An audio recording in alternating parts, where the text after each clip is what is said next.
है आप सभी का आपके अपने चैनल लक्ष्य तक पर सीटेट की स्पेशल क्लास में। आज की हमारी क्लास होने वाली हिंदी पेडागोजी की, और यह क्लास पेपर 1 और पेपर 2 दोनों के लिए उपयोगी है। क्योंकि देखिए काफ़ी लोग कमेंट करते हैं कि सर पेपर 2 के लिए तो इसमें क्वेश्चन ही नहीं। तो चलिए आज की क्लास में हम आपको दिखाएंगे पेपर 2 के भी कुछ महत्वपूर्ण प्रश्नों को। जैसे पहले ही प्रश्न को देखेंगे आप, उसके बाद कई सारे प्रश्न होंगे जो आपके लिए बहुत ही इम्पोर्टेंट होने वाले हैं। तो चलिए ध्यान से देखिएगा, आप सब लोग ध्यान से देखिएगा। क्योंकि हमारे चैनल पर आपको जो भी क्लासेस कराए जा रहे हैं, चाहे सीडीपी कराए जा रहे हो, चाहे मैथ पेडागोजी कराई जा रही हो, या हिंदी पेडागोजी कराई जा रही हो, ये दोनों पेपरों के लिए उपयोगी है। ठीक है, चलिए पहला प्रश्न देखेंगे और क्लास को यहीं से स्टार्ट कर रहे हैं। प्रश्न में कह रहा है कि कक्षा 6 से 8 में भाषा शिक्षण का मुख्य उद्देश्य होना चाहिए। मतलब मिडिल क्लास में भाषा का मुख्य उद्देश्य क्या होना चाहिए, ये आपको बताना है। ए ऑप्शन कह रहा है कि व्याकरण नियमों की पूर्ण जानकारी। बी ऑप्शन कह रहा है कि साहित्यिक इतिहास का अध्ययन। और सी ऑप्शन कह रहा है कि भाषा का आलोचनात्मक व सृजनात्मक प्रयोग। और डी ऑप्शन कह रहा है कि परीक्षा केंद्रित तैयारी। तो चलिए जल्दी से बता दीजिए, 6 to 8 वालों के लिए यह इंपॉर्टेंट प्रश्न है। प्राइमरी वालों के लिए भी है प्रश्न, और मिडिल वालों के लिए भी। ठीक है, कभी कभी क्या होता है ना कि प्राइमरी स्तर पर भी मिडिल वाला प्रश्न पूछ लिया जाता है, मतलब 6 to 8 वाला प्रश्न पूछ लिया जाता है। अब अगर ना यकीन हो तो एक बार प्रीवियस ईयर चेक करिए, वहां पर कई प्रश्न ऐसे पूछे जा चुके हैं। ठीक, बस अंतर इतना रहता है कि यहाँ पर जो हमने कक्षा 6 से 8 लिख दिया, वहाँ पर उच्च प्राथमिक विद्यालय लिख दिया जाता है। ठीक है, उच्च प्राथमिक विद्यालय लिखने से वह मिडिल क्लास का हो जाएगा 6 to 8 में। ठीक है, चलिए अब आते हैं अपने उत्तर पर। ए ऑप्शन करें कि व्याकरण नियमों की पूर्ण जानकारी, तो कभी नहीं होगा, आपको पता होना चाहिए 6 to 8 वाले बच्चों को कभी भी व्याकरण की पूरी जानकारी नहीं होती, ये आप जानते हैं। और बी ऑप्शन कह रहे कि साहित्यिक इतिहास का अध्ययन, बिल्कुल नहीं, ये हमारा गलत हो जाएगा। और यहाँ पर हमारा जो उत्तर होगा क्या होगा, भाषा का आलोचनात्मक व सृजनात्मक प्रयोग। ठीक है, तो यहाँ पर इस प्रश्न का उत्तर यही सही होगा। आगे बढ़ेंगे और देखेंगे क्या कर रहा है हमारा अगला प्रश्न। चलिए, तो प्रश्न में कहा जा रहा है कि किशोरावस्था के शिक्षार्थियों के लिए हिंदी शिक्षण में सबसे उपयुक्त है। कौन सा उपयुक्त है? ए ऑप्शन कह रहा है कि रटंत विधि। बी ऑप्शन कह रहा है कि व्याख्यान विधि। सी ऑप्शन कह रहा है कि संवाद और तर्क आधारित गतिविधियां। और डी ऑप्शन कह रहा है कि केवल लिखित अभ्यास। चलिए, प्रश्न संख्या दूसरे का उत्तर बताइए। देखिए आपको भी पता होना चाहिए, क्योंकि मैंने बता दिया कि रटने की बात आप किसी भी प्रश्न में नहीं करेंगे, काट दीजिए, ऑप्शन नेगेटिव है। बी ऑप्शन करा कि व्याख्यान विधि, तो बिल्कुल नहीं, शिक्षार्थियों के लिए अगर बात करें हिंदी शिक्षण में सबसे उपयुक्त यह नहीं होने वाला। ठीक है, और केवल लिखित कार्य की बात करा डी ऑप्शन में, इसलिए इसे भी काट दीजिए क्योंकि यह भी हमारा नेगेटिव हो जाएगा। तो उत्तर जो होगा क्या होगा, तो उत्तर होगा संवाद और तर्क आधारित गतिविधियां। ठीक है, तो यही हमारा ऑप्शन सही होगा, क्योंकि बात कर रहा है यहाँ पर किशोरावस्था के शिक्षार्थियों के लिए हिंदी शिक्षण में सबसे उपयुक्त है। तो यही उपयुक्त होने वाला है, नोट कर लीजिए। और तुरंत आगे बढ़ेंगे और देखेंगे हमारा अगला प्रश्न क्या कह रहा है। चलिए, प्रश्न में कहा जा रहा है कि सीटेट लेवल 2 के अनुसार पाठ चयन में प्राथमिकता दी जानी चाहिए। देखिए यहाँ पर हम उच्च प्राथमिक स्तर भी लिख सकते थे, लेकिन हो सकता है कई लोग ना समझ पाए, इसलिए हमने सीटेट लेवल 2 को यहाँ पर नोट कर दिया। आप समझिएगा, ठीक है, ध्यान से पढ़िएगा, प्रश्न कुछ भी हो लेकिन ध्यान से समझिएगा किस प्रकार से उत्तर आपको निकालना है, ये देखना पड़ेगा आपको, तभी आप हिंदी के पूरे प्रश्न सही कर पाएंगे पेपर में। ठीक, तो चलिए बताइए कि लेवल 2 के अनुसार पाठ चयन में प्राथमिकता दी जानी चाहिए। ए ऑप्शन करें कि अत्यंत कठिन भाषा। क्या अत्यंत कठिन भाषा होनी चाहिए? तो बिल्कुल नहीं, ये हमारा नेगेटिव हो जाएगा। बी ऑप्शन करा कि केवल क्लासिक साहित्य को, तो कभी भी इसे ही हम सही नहीं मानेंगे। और सी ऑप्शन करें कि आयु रुचि और सामाजिक संदर्भ को। और डी ऑप्शन केवल परीक्षा उपयोगिता को, हमारा डी ऑप्शन भी गलत हो जाएगा। उत्तर जो होगा वह होगा क्या, आयु रुचि और सामाजिक संदर्भ को, यानी कि सी ऑप्शन सही हो जाएगा। ठीक, चलिए आगे बढ़ते हैं और देखते हैं हमारा अगला प्रश्न क्या कह रहा है। प्रश्न में कहा जा रहा है कि आलोचनात्मक पठन का आशय है। क्या आशय है? तो ए ऑप्शन करा कि तेजी से पढ़ना, बी ऑप्शन करा कि शब्दार्थ खोज करना, सी ऑप्शन करा कि पाठ पर प्रश्न उठाकर विचार करना और डी ऑप्शन करा कि मौन पठन। तो आलोचनात्मक पठन के अंतर्गत कभी भी मौन पठन नहीं आता है, ये आप जानते रहिएगा। ना ही तेजी से पढ़ना आएगा। तो अब आपको बताना है बी और सी में से उत्तर क्या होने वाला है। चलिए, किताब, भाई साहब किताब हम तो हर क्लास में बता देते हैं किताब कौन सी लें। कोई लोग ऐसे बुक बोलते हैं कौन कौन सी लें, तो भाई साहब आप अपने अकॉर्डिंग बुक लीजिएगा, ठीक है। चलिए फिलहाल हम आपके लिए यहाँ पर बुक की कुछ प्लेलिस्ट लगा दे रहे हैं। अगर आपको ऑनलाइन मंगानी हो तो मंगा लीजिएगा, नहीं तो स्क्रीनशॉट लीजिएगा। आप अपने मार्केट में जाकर वहाँ पर चेक करिएगा, उन किताबों में से जो भी आपको किताब अच्छी लगे उसी को ही लीजिएगा, ठीक है। चाहे ऑनलाइन मंगा रहे हो चाहे ऑफलाइन मंगा रहे हो, तो जो भी अच्छी लगे वही आपको लेना है, ठीक। चलिए, किताब की बात हो चुकी। बार बार किताब के बारे में मत पूछा करिए, हर क्लास में आप लोग कोई ना कोई ऐसे होते हैं जो किताब के बारे में पूछ लेते हैं। तो यहाँ पर हमने लगा दिए कुछ बुकों को, आप देख सकते हैं, ठीक है। चलिए, बात करेंगे इस प्रश्न की उत्तर की, तो हो जाएगा पाठ पर प्रश्न उठाकर विचार करना, ठीक है। तो यहाँ पर यही ऑप्शन हमारा सही होगा। आगे बढ़ेंगे, अगला प्रश्न देखेंगे क्या कह रहा है। प्रश्न में कहा जा रहा है कि भाषा शिक्षण में परियोजना कार्य का प्रमुख लाभ है। बताइए, प्रोजेक्ट वर्क का क्या लाभ होता है, ये आपको बताना है, ठीक। चलिए, ए ऑप्शन कह रहा है कि समय की बचत, बी ऑप्शन विषय का विस्तार, सी ऑप्शन स्व अध्ययन और सहयोगी सीख और डी ऑप्शन केवल अंक प्राप्ति। चलिए, कमेंट बॉक्स में उत्तर देना स्टार्ट कर दीजिए फटाक से। चलिए, भाषा शिक्षण में परियोजना कार्य का लाभ यानी कि प्रोजेक्ट वर्क का लाभ पूछा जा रहा है, ठीक। तो चलिए देखिए, समय की बचत ए ऑप्शन का रहा है तो निगेटिव है, क्योंकि किसी भी ऑप्शन में इस प्रकार के अगर आप मिल जाएं तो वहां पर उसे काटिए, ठीक है। बी ऑप्शन का है कि विषय का विस्तार, बिल्कुल नहीं। प्रोजेक्ट वर्क का अगर बात किया जाए तो स्व अध्ययन और सहयोगी सीख इसमें सबसे प्रमुख लाभ हो जाएगा, ठीक है। तो यहाँ पर यही सही होगा। चलिए, क्लास अच्छी लग रही हो तो लाइक कर दीजिए, चैनल पर पहली बार आए तो सब्सक्राइब जरूर कर लीजिए, क्योंकि यहाँ पर आपको सीटेट की फ्री प्रैक्टिस बैच प्रोवाइड की जा रही है यार, जहाँ आपको पैसा भी नहीं देना, सिर्फ पढ़ाई करना है। और हमारा टारगेट है कि आप सबको कम से कम 100 नंबर दिलाया जाए। थोड़ा सा हमारे तरफ से आप मेहनत करिए और ज़्यादा बढ़ाइए, क्योंकि समय कम है, समय बहुत कम है। जो लोग सोच रहे हैं कि समय अधिक है, आखिरी समय में हम पढ़ के पास हो जाएंगे ना, तो कभी भी नहीं पास हो सकते ऐसे लोग। तो मेहनत डेली करना है आपको, अधिक से अधिक प्रैक्टिस सेट को हल करिए भाई साहब। हम आपको डेली सुबह 10 बजे, शाम को 5 बजे क्लासेज प्रोवाइड कर रहे हैं। तो आप जुड़िए हमारे साथ, साथ साथ कुछ किताबों को भी पढ़िए सीटेट से रिलेटेड, और कुछ अलग से अपने तरफ से प्रैक्टिस को भी हल करिए, ठीक।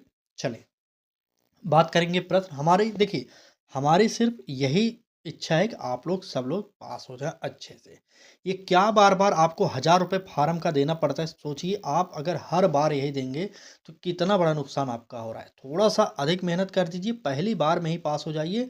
और जो लोग अभी तक नहीं पास हुए उनसे खास करके निवेदन है, दो एक बार अगर आप फेल हुए हैं तो एक बार मेहनत जम कर दीजिए, ठीक। चलिए, देखिए, हमारा तो सिर्फ यही मकसद है, थोड़ा सा आपको मोटिवेट भी किया जाए, क्योंकि आप लोग सोच रहे हैं ना कि बाद में पढ़ेंगे, बाद में। कुछ लोग हैं आते हैं क्लास में 5 मिनट देखेंगे भाग जाएंगे। ऐसे लोग भाई सतर्क हो जाइए, ठीक है। क्योंकि रिजल्ट आपको लाना है। आप ही सोचिए कि 25 लाख फार्म पड़े हैं आपके सीटेट में इस बार, 25 लाख 30 हजार फार्म। तो आप सोच सकते हैं ना किस प्रकार के लोग हैं इसमें ना। चलिए, फिलहाल क्लास को आगे बढ़ाएंगे, नहीं तो बहुत ज़्यादा बड़ा हो जाएगा क्लास, ठीक। चलिए, देखते हैं। कह रहा है कि बहुभाषिक कक्षा में शिक्षक की भूमिका होनी चाहिए। मैंने आपको बार बार शिक्षक की भूमिका के बारे में बताया है, अब आप इस प्रश्न का उत्तर दे दीजिए। चलिए, ए ऑप्शन कह रहा है कि केवल हिंदी लागू करना, बी ऑप्शन कह रहा है कि भाषाई विविधता को समस्या मानना, सी ऑप्शन कह रहा है कि भाषाओं को संसाधन के रूप में प्रयोग करना और डी ऑप्शन कह रहा है कि मातृभाषा पर रोक लगाना। चलिए, प्रश्न संख्या 6 का उत्तर बताइए कौन सा सही होगा। तो आपको भी पता होगा कि मातृभाषा पर आप रोक नहीं लगाएंगे, इसलिए डी ऑप्शन कट जाएगा। क्यों? क्योंकि मातृभाषा जो है बालक की संचयी पूंजी होती है, हम आपने हर क्लास में बता रहे हैं, ठीक है। तो मातृभाषा बालक की जो भी है आपको उसे स्वीकार करना पड़ेगा। इसलिए डी ऑप्शन काटिए। सी ऑप्शन कह रहा है कि भाषाओं को संसाधन के रूप में प्रयोग करना, ये हमारा हो सकता है। बहुभाषिक कक्षा में बहुत सारी भाषाओं का प्रयोग होता है, ये आपको पता होना चाहिए। ठीक है, चलिए। बी ऑप्शन कह रहा है कि भाषाई विविधता को समस्या मानना, बिल्कुल नहीं, बहुभाषिकता को आप समस्या कभी नहीं मानेंगे, या निगेटिव है, काट दीजिए। और ए ऑप्शन कह रहा है कि केवल हिंदी लागू करना, तो बिल्कुल नहीं, बहुभाषिक कक्षा है तो वहाँ पर कई सारी भाषाओं का प्रयोग करना पड़ेगा, इसलिए ए ऑप्शन को भी काट दीजिए। ठीक, तो यहाँ पर जो उत्तर होगा क्या होगा, भाषाओं को संसाधन के रूप में प्रयोग करना, यही हमारा बहुभाषिक कक्षा में शिक्षक की भूमिका होनी चाहिए। नोट कर लिए, चलें आगे।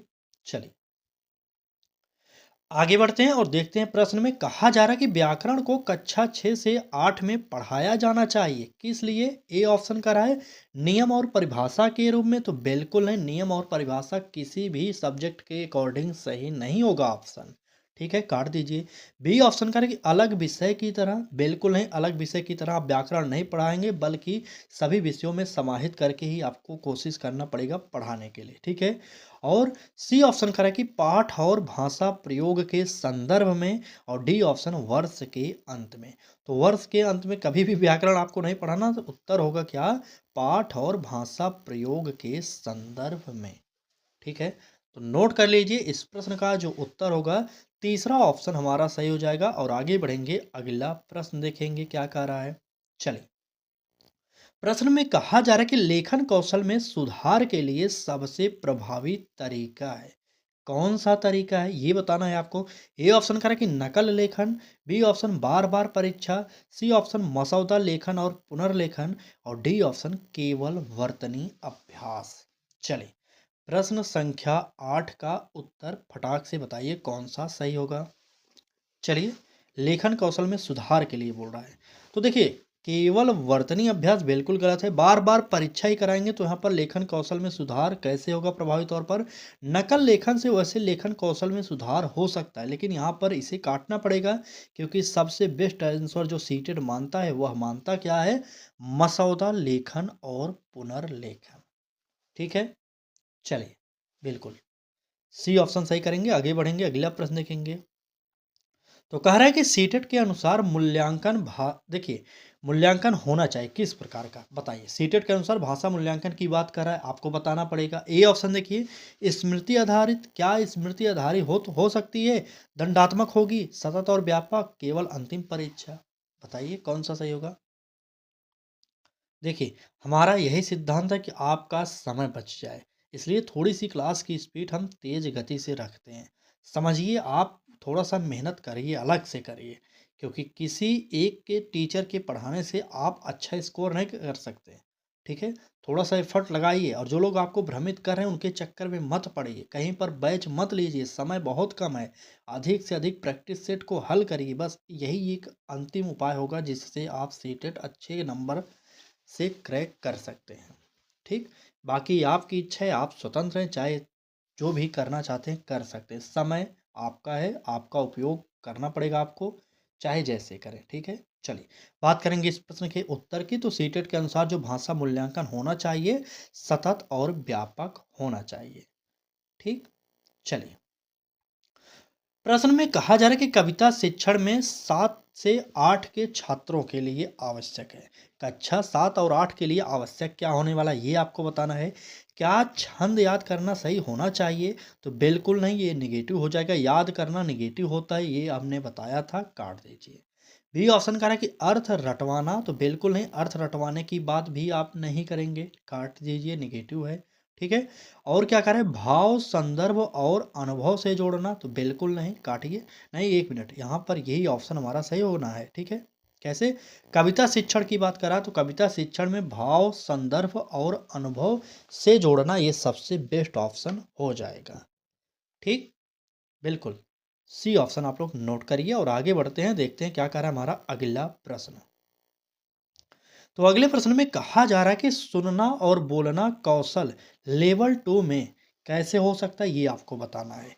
ए ऑप्शन करा कि पहले ही पूर्ण हो चुके होते हैं, बी ऑप्शन करा कि महत्वहीन होते हैं, सी ऑप्शन करा कि निरंतर विकसित किए जाने चाहिए और डी ऑप्शन करा कि केवल प्राथमिक स्तर तक सीमित होते हैं। चले, प्रश्न संख्या 11 का उत्तर बताइए कौन सा सही होगा।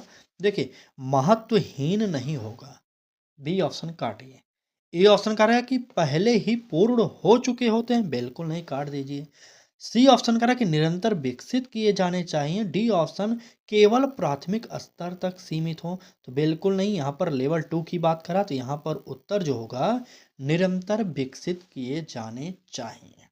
ठीक, नोट कर लिए तो चलिए तुरंत आगे बढ़ते हैं और देखते हैं क्या कर रहा है हमारा अगला प्रश्न। प्रश्न में कहा जा रहा है कि भाषा शिक्षण में आईसीटी का सही उपयोग है। ए ऑप्शन करा कि केवल पीपीटी दिखाना, बी ऑप्शन करा कि वीडियो द्वारा निष्क्रिय सीख, सी ऑप्शन करा कि संवेदनात्मक और खोज आधारित गतिविधियां और डी ऑप्शन नोट्स कॉपी कराना। चलिए, संवादनात्मक, बताइए उत्तर कौन सा सही होगा। बिल्कुल। यहाँ पर अगर बात करें आईसीटी का सही उपयोग, कभी भी नोट्स कॉपी कराना ये ऑप्शन सही मत करिएगा। और वीडियो द्वारा निष्क्रिय सीख, बिल्कुल नहीं, अगर वीडियो द्वारा निष्क्रिय सीख मिल रही है तो इसका कोई उपयोग नहीं है, वहाँ पर सक्रिय सीख मिलना चाहिए था। और ए ऑप्शन करें कि केवल पीपीटी दिखाना, तो बिल्कुल नहीं, ये भी हमारा गलत हो जाएगा। ठीक, तो यहाँ पर जो उत्तर होगा हमारा तीसरा ऑप्शन सही हो जाएगा। नोट करिए, और क्लास अच्छी लग रही हो तो लाइक कर दीजिए एक बार, बस आप लाइक करिए। और निवेदन बस इतना करते हैं कि डेली जब सुबह 10 बजे जुड़े आप, तो पूरी क्लास देखा करिए, क्योंकि 5 मिनट 10 मिनट क्लास देखने से कुछ उद्धार नहीं होने वाला। ठीक है, आपको भी पता है, मुझे भी पता है। और जब भी जुड़िए तो पूरी क्लास जुड़िए, चाहे शाम को जुड़िए चाहे सुबह जुड़िए, पूरी क्लास के लिए जुड़ा करिए।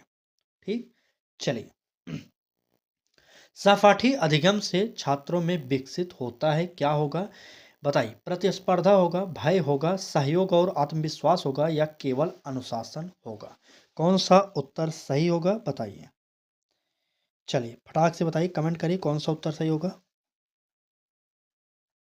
बिल्कुल बिल्कुल, चलिए, यहाँ पर उत्तर बिल्कुल सही दे रहे हैं। भय नहीं होगा, प्रतिस्पर्धा नहीं होगा, केवल अनुशासन नहीं होगा। उत्तर जो होगा क्या होगा, सहयोग और आत्मविश्वास, यानी कि सी ऑप्शन हमारा सही हो जाएगा। नोट करिए और तुरंत आगे बढ़िए। अगला प्रश्न देखिए क्या कह रहा है।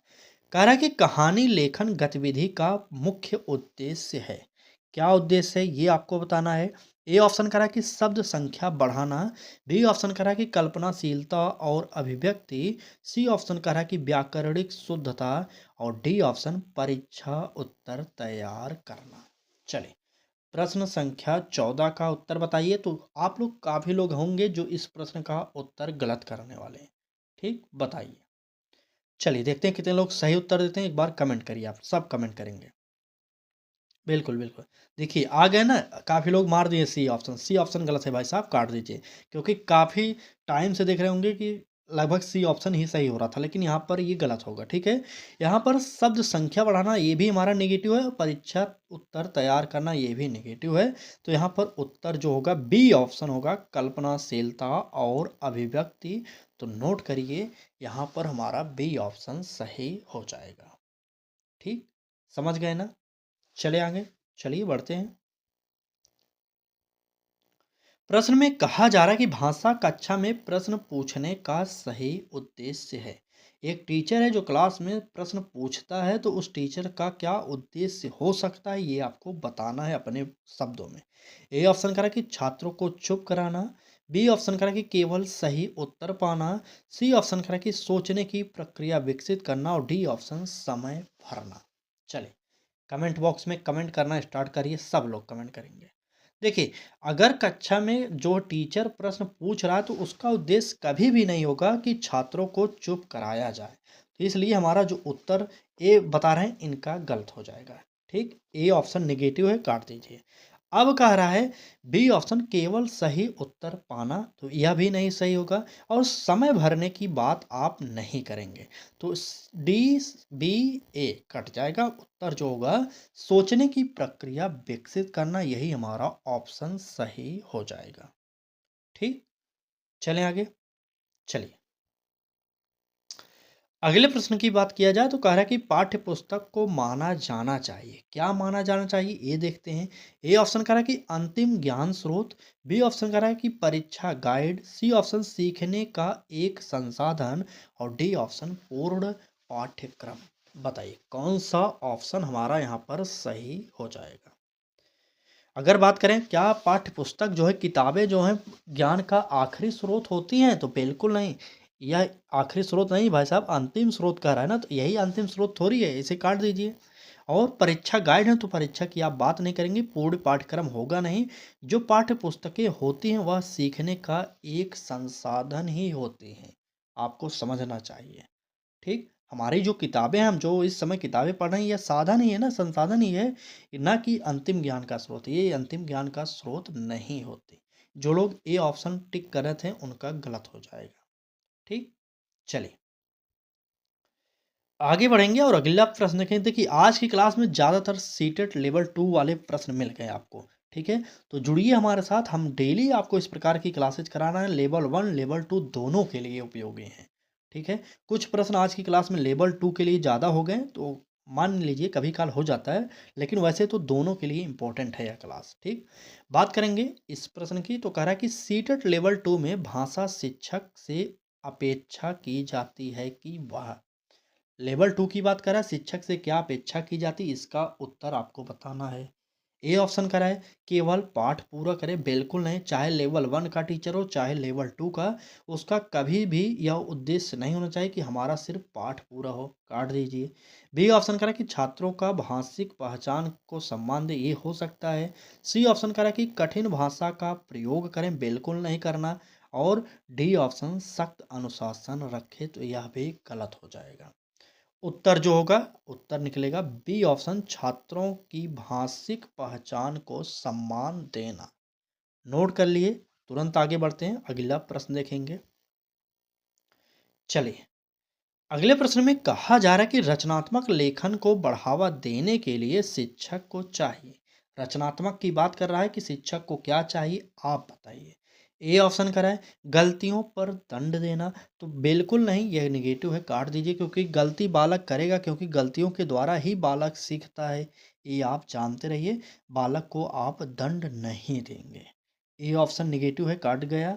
बी ऑप्शन करा है स्वतंत्र अभिव्यक्ति का अवसर देना। सी ऑप्शन करा कि तय प्रारूप थोपना, बिल्कुल नहीं, जो पहले से ही तय है उसे आप नहीं थोपेंगे, कट जाएगा। डी ऑप्शन करा कि केवल उदाहरण लिखवाना, तो बिल्कुल नहीं। उत्तर जो होगा स्वतंत्र अभिव्यक्ति का अवसर देना, यही हमारा सबसे बेस्ट बी ऑप्शन सही हो जाएगा। ठीक, चलिए बी ऑप्शन नोट करिए और आगे बढ़ते हैं। अगला प्रश्न देखेंगे क्या कह रहा है। प्रश्न में कहा जा रहा है कि भाषा शिक्षण में समूह कार्य से क्या है लाभ है हानि है क्या है, सब देखेंगे। ऑप्शन बताइए जल्दी से। ये ऑप्शन करें अव्यवस्थित फैलती, क्या भाषा शिक्षण में समूह कार्य कराने से अव्यवस्था फैलेगी, बिल्कुल नहीं, अव्यवस्था नहीं फैलेगी, बल्कि बालक अपने मित्रों से मिलकर कई कौशलों को सीखता है, उसमें सामाजिक कौशल भी सीखता है वह, आप जानते रहिएगा, क्योंकि समाज में वह बैठा है। ठीक, यहाँ पर ए ऑप्शन कट जाएगा। बी ऑप्शन करें कि समय नष्ट होता है, बिल्कुल नहीं, बालक वहाँ पर सीख रहा है तो समय क्यों नष्ट होगा, काटिए बी ऑप्शन। और डी ऑप्शन केवल कमजोर छात्र लाभ लेते हैं, बिल्कुल नहीं। उत्तर जो होगा सी ऑप्शन होगा, संवाद और सामाजिक कौशल विकसित होते हैं। ठीक, यहाँ पर सी ऑप्शन सही करिए आप लोग। चलिए सी ऑप्शन बिल्कुल, चलिए माफ़ी, अरे भाई साहब, संवाद और सामाजिक कौशल विकसित होते हैं, यही तो बता रहे हैं मैं भी। चलिए सी ऑप्शन, आगे बढ़ते हैं। लेवल 2 की प्रश्न देखिए, कह रहा है कि एक प्रभावी लेवल 2 हिंदी शिक्षक वह है जो कक्षा में क्या करे, बताइए। बहुत ही इंपॉर्टेंट है प्रश्न। कह रहा है कि एक प्रभावी लेवल 2 हिंदी कक्षा वह है जहाँ क्या होना चाहिए, तो बताइए। शिक्षक अधिक बोलता है, या छात्र सक्रिय रूप से भाषा का प्रयोग करते हैं, या केवल नोट्स लिखे जाते हैं, या परीक्षा पर ही ध्यान दिया जाता है। बताइए प्रश्न संख्या 20 का उत्तर क्या होने वाला है। तो देखिए शिक्षक अधिक बोलेगा तो वह सबसे बेस्ट शिक्षण के अंतर्गत नहीं आएगा, क्योंकि वहाँ पर शिक्षक केंद्रित शिक्षा हो रही है, और शिक्षक केंद्रित शिक्षा का विरोध सीटेट करता है, इसे गलत कर दीजिए। सी ऑप्शन करा कि केवल नोट्स लिखे जाते हैं, तो बिल्कुल नहीं, नोट्स ही नहीं लिखे जाएंगे, आपको पता होना चाहिए। और डी ऑप्शन परीक्षा पर ही ध्यान होता है, तो बिल्कुल नहीं। उत्तर जो होगा छात्र सक्रिय रूप से भाषा का प्रयोग करते हैं। ठीक, तो नोट करिए यहाँ पर उत्तर जो होगा बी ऑप्शन हमारा सही हो जाएगा। ठीक है, चलिए आज की क्लास में बस इतने ही प्रश्न थे। बाकी क्लास आपको कैसी लगी कमेंट बॉक्स में ज़रूर बताइएगा। आपके कितने प्रश्न सही हुए ये भी कमेंट बॉक्स में ज़रूर बता दीजिएगा। क्लास अच्छी लगी हो तो लाइक भी करिए और अपने मित्रों तक शेयर भी करिए। अगर डेली हमारे साथ पढ़ना है आपको तो चैनल को सब्सक्राइब करिए, नहीं तो मत करिए। अगर पढ़ाई ही नहीं करना तो जुड़ेंगे क्यों, जुड़िए भी मत। ठीक है, फिलहाल आज की क्लास में इतना ही। अगर आपको डेली पढ़ना तो चैनल को सब्सक्राइब करके बेल आइकन को भी ऑन कर सकते हैं, ताकि यूट्यूब आपको खुद बताए कि कितनी इंपॉर्टेंट क्लासेज हो रही हैं। ठीक, चलिए फिलहाल आज यहीं पर क्लास को समाप्त करेंगे। कल फिर से मिलेंगे एक नए क्लास के साथ, तब तक के लिए धन्यवाद।